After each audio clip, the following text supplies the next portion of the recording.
Notre volonté d'être maître chez nous nous a amenés à faire évacuer les bases françaises installées au Mali.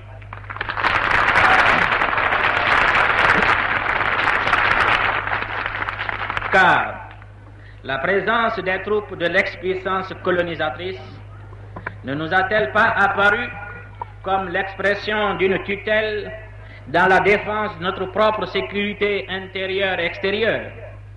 D'autre part, notre armée nationale ne serait-elle pas en droit de s'offusquer d'un manque de confiance en elle dans la mission d'assurer la sauvegarde de l'unité nationale et de l'intégrité territoriale?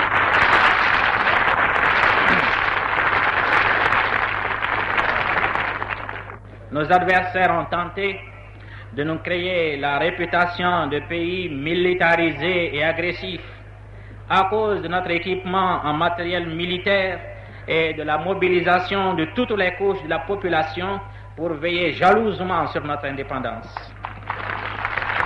Mais, camarades, pouvions-nous vraiment nous fier aux troupes de l'armée coloniale française pour défendre notre souveraineté nationale et l'intégrité de notre territoire, alors que des responsables de la France rêvent encore d'un grand Sahara contrôlé par eux? Non. On n'est bien défendu que par soi-même, et c'est pourquoi nous avons notre armée nationale bien équipée et solidement soutenue par le peuple lui-même tout entier. En effet, c'est au peuple tout entier que revient le devoir de défendre le pays, le gouvernement qu'il a choisi pour appliquer une politique, celle qu'il a lui-même définie. C'est le patriote, le soldat, attaché à la terre natale. C'est le paysan, gardien vigilant du patrimoine des ancêtres.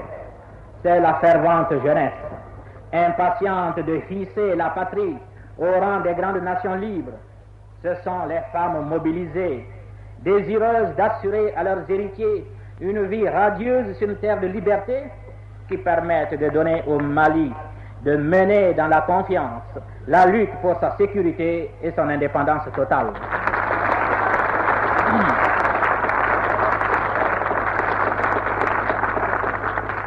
Cette ambition, réalisée déjà dans bien des domaines, n'amène pas à une politique d'isolement.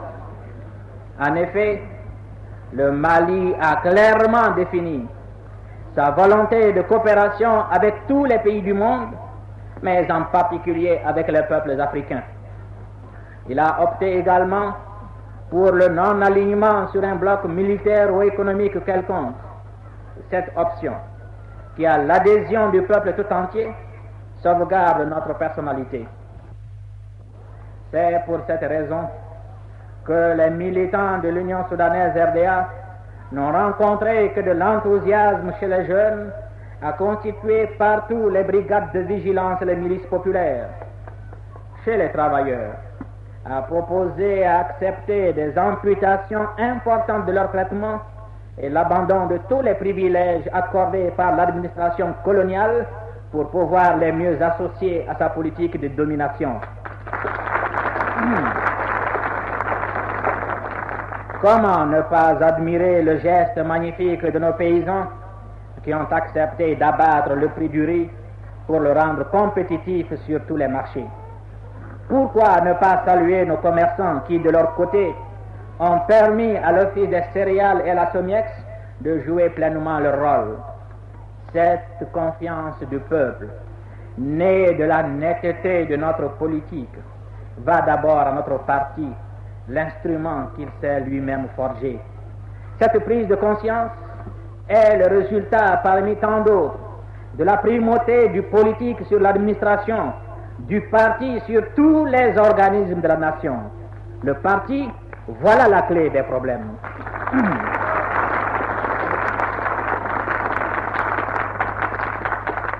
Il analyse, conçoit, donne des directives, fait exécuter par les organismes de l'État contrôle l'exécution des décisions arrêtées parce qu'il est l'émanation la plus authentique du peuple.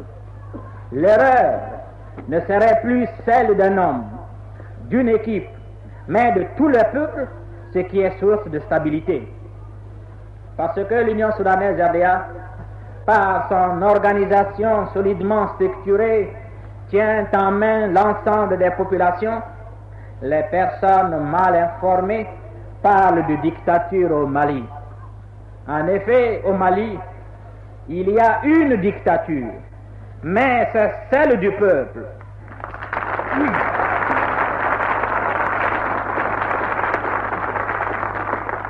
C'est également celle de l'engagement de chaque Malien, de chaque Malienne, à respecter son opinion librement et clairement exprimée.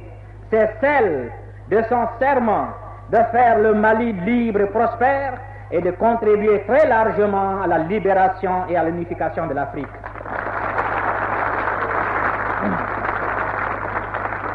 Mais aussi, vous avez pu constater que ce peuple s'exprime partout, à tous les échelons, que les responsables ne sont que ses représentants. Nous demeurons fermement attachés à l'unité africaine. Nous sommes esclaves de notre volonté d'œuvrer à la réalisation de cette unité avec des objectifs clairement définis, ne prétend pas à la moindre équivoque. Pour être resté fidèle à cette unité, notre pays se trouve visé par les impérialistes, au même titre que nos frères du Ghana, de la Guinée, comme ceux du Maroc, de la République arabe unie, pour ne citer que cela. Ce que l'on nous reproche, c'est de tout mettre en œuvre en Afrique, dans les domaines politiques, économiques et militaires, pour chasser les impérialistes de l'Algérie, de l'Angola, du Mozambique, de l'Afrique centrale et du Sud, de la Guinée dite portugaise et des îles du Cap-Vert.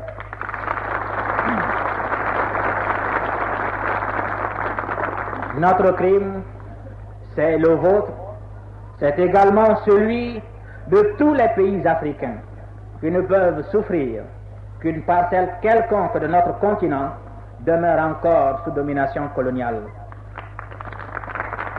Les mêmes impérialistes tolèrent encore moins notre option résolument socialiste.